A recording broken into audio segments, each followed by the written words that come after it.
Vocês sabem quais são os 3 passos fundamentais para que você se torne a esposa do Cordeiro e participe das bodas? Pois bem, meus irmãos, o primeiro passo é você ter sido escolhido por Deus para ser a noiva de Cristo. Jesus diz nos seus evangelhos que Ele é quem nos escolheu. E a palavra também diz no livro dos profetas que o Senhor ele já nos escolhe desde o ventre materno. Isso também está nos Salmos. Então, você já foi escolhido para fazer parte de algo santo, de algo eterno. Mas existe um processo onde você precisa ser purificado da morte, das obras da carne, da velha natureza egocêntrica e egoísta que vivia pelo seu próprio curso natural. O seu destino final era a morte, o lago de fogo. Então, o primeiro passo já foi dado. Você creu e aceitou Jesus Cristo como seu legítimo e único Senhor e Salvador da sua vida. Você foi batizado nas águas e você sepultou o velho homem nas águas. Agora você está na fase de ser aperfeiçoado, transformado e lavado pela palavra e pelo Espírito Santo para que você possa ingressar às bodas. Esse processo é o processo de deserto. Quando você é retirado do Egito, e quando você está no deserto para que o teu coração possa ser provado e para que o teu coração possa ser purificado, para que você se desapegue dos rituais e das tradições do Egito, do mundo, né? Egito, simbologia do mundo, e você comece a compreender os mistérios do reino de Deus. Quando você consegue, através da leitura da palavra, através da revelação do Espírito Santo, através da comunhão dos santos, na congregação, assembleia, igreja, e você começa a dar e receber através dessa revelação do Espírito, você começa a frutificar. Irmãos, é preciso deixar bem claro isso, frutos do Espírito não são dons ministeriais. Não é a pregação, não é o louvor, não é a intercessão, não é os dons miraculosos. Não. Frutos do Espírito é o que está escrito em Gálatas 5, 22, 23.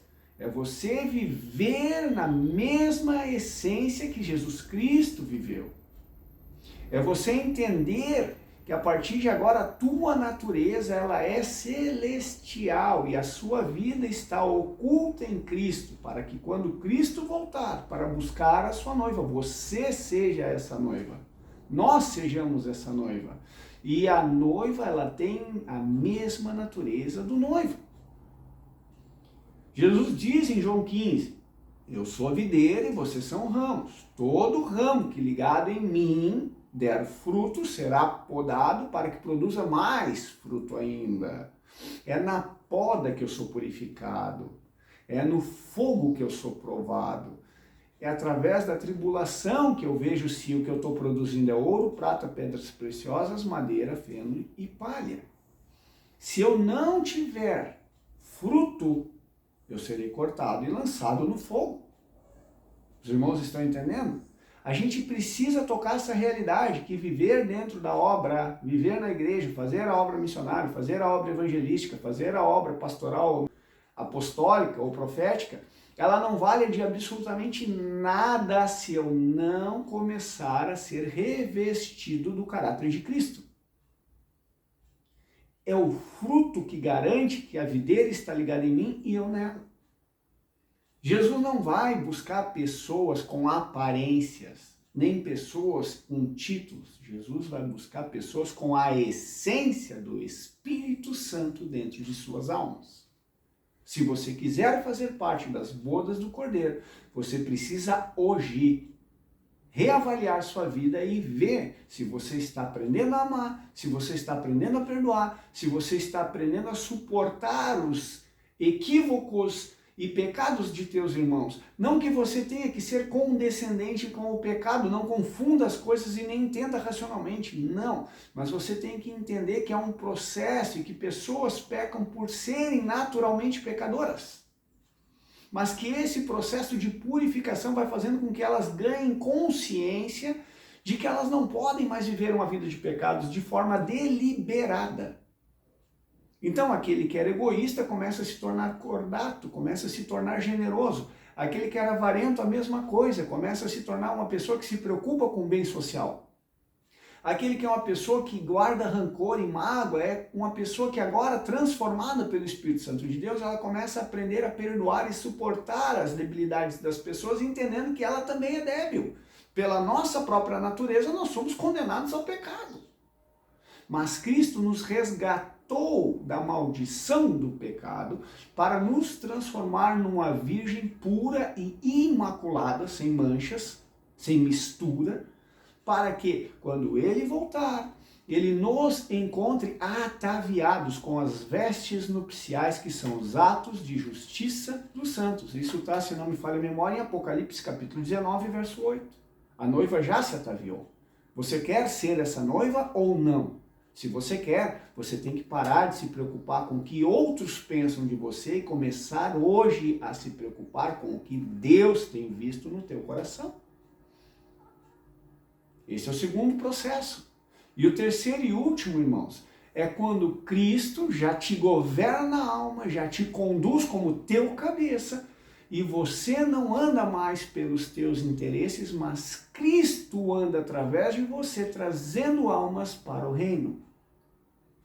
É quando você para de fazer a obra de Deus, mas Deus começa a fazer a sua obra em você e, consequentemente, você se enche do Espírito e transborda, entregando o Espírito Santo para mais pessoas.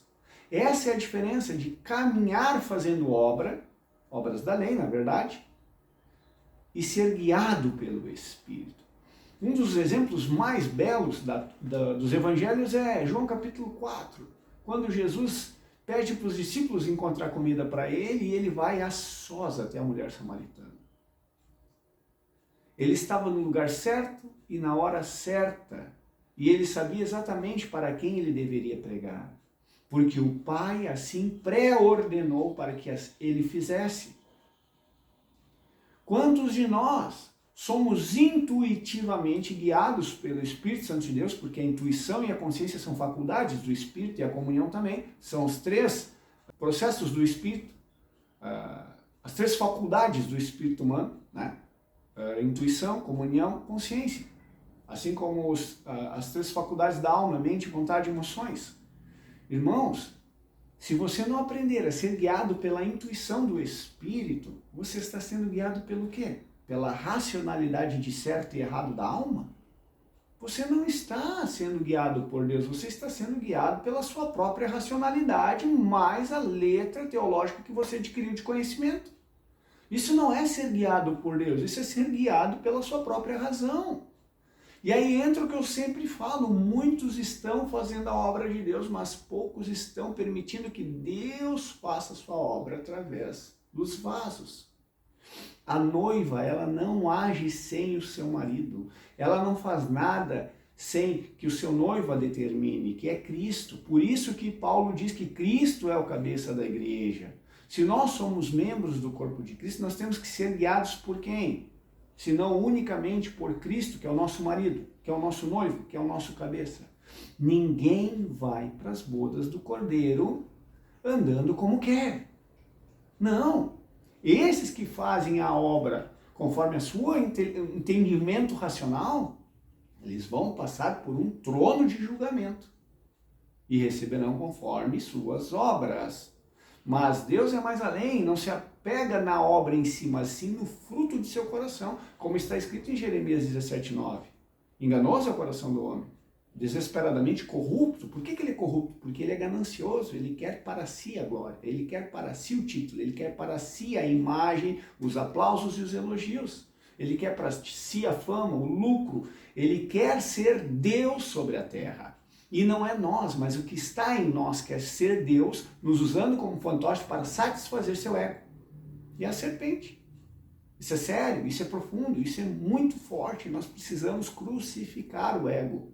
Porque o nosso grande inimigo está dentro de nós. Da onde procede as guerras e contendas? De onde procede toda a maldade que há no mundo, senão única e exclusivamente de nossos corações. do mal que habita na nossa carne se manifesta na nossa alma, nos criando pensamentos e desejos que nos levam ao pecado. Isso é muito sério, irmãos. Ninguém vai para as bodas do Cordeiro se não permitir que o Espírito Santo os governe. Ser guiado pelo Espírito Santo de Deus é você ter intimidade com o teu Criador e você ouvir, sentir e obedecer aquilo que Deus manda. Irmãos, muitas vezes o Senhor vai te colocar numa situação que você vai estar na contramão daqueles que estão à tua volta. E as pessoas vão escarnecer e se escandalizar de você, como aqueles que eram da terra natal de Jesus se escandalizavam do Senhor. Como pode saber esse letras se não estudou? Não conhecemos sua mãe? Não conhecemos seus irmãos? Não é este o filho do carpinteiro? Como pode esse homem ser o Messias? Não pode, ele é da Galileia não se levanta profeta. Não era assim que eles escandalizavam-se de Jesus? Você acha que comigo e com você vai ser diferente? Por quê?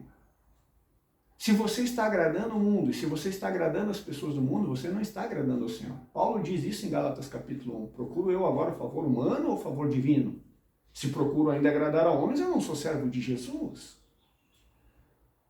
Para nós estarmos nas bodas, para nós estarmos na glória, para nós fazermos parte do casamento de Cristo com a sua igreja, nós precisamos passar por esses 3 processos.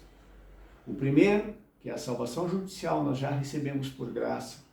O segundo, que é a salvação orgânica, a salvação da alma, é o deserto onde nós estamos sendo trabalhados, para que quando nós chegarmos próximos da Canaã celestial, nós estejamos aptos, corajosos e sabendo que tudo que é velho já ficou para trás. Como Paulo dizia, eu não olho para as coisas que já se passaram, mas eu prossigo para o alvo. Eu considero tudo refúgio para ganhar a Cristo e ser achado nele, não tendo justiça própria que provém de lei, senão unicamente a justiça que provém da fé. Nós precisamos tocar essa realidade. E o terceiro e último estágio, que é a maturidade espiritual, onde não há mais inveja, onde não há mais contenda, onde não há mais o desejo de ser, ter e sentir, concupiscência da carne, concupiscência dos olhos e soberba da vida, é quando você já entendeu que você está crucificado com Cristo e que a sua vida agora pertence ao Rei. E tudo que você faz, seja no trabalho, seja na igreja, você faz para a honra e glória do Rei. Aí você está pronto. Jesus pode voltar e você pode dizer Maranata, Adonai Yeshua, porque você já está com as suas vestes alvas, lavadas e puras, limpas, diante da presença do teu marido. Amém? Que os irmãos tomem posse dessas palavras e que possam compartilhar esse vídeo com mais pessoas. Incentivar mais irmãos a saírem da religiosidade e se tornarem organismos vivos no corpo de Cristo. Muitos pregam a palavra, poucos vivem o que pregam da palavra. Irmãos, é no confronto, é com o tapa na cara, é na circunstância negativa que você expressa e você demonstra o que está no teu coração. O que você tem demonstrado quando você é confrontado, quando você é açoitado, quando você é perseguido, quando você é caluniado? Você tem glorificado o nome do Senhor, porque bem-aventurados sois, Mateus capítulo 5, 11 e 12. Ou você tem murmurado, tem se entristecido e tem pensado, eu vou trocar de igreja, aqui não é o meu lugar. Pensem nisso. Compartilhe esse vídeo com mais pessoas, amém? Leve essa verdade para aqueles que você realmente ama. Porque dizer eu te amo é muito fácil. Demonstrar somente os escolhidos. Deus abençoe a todos.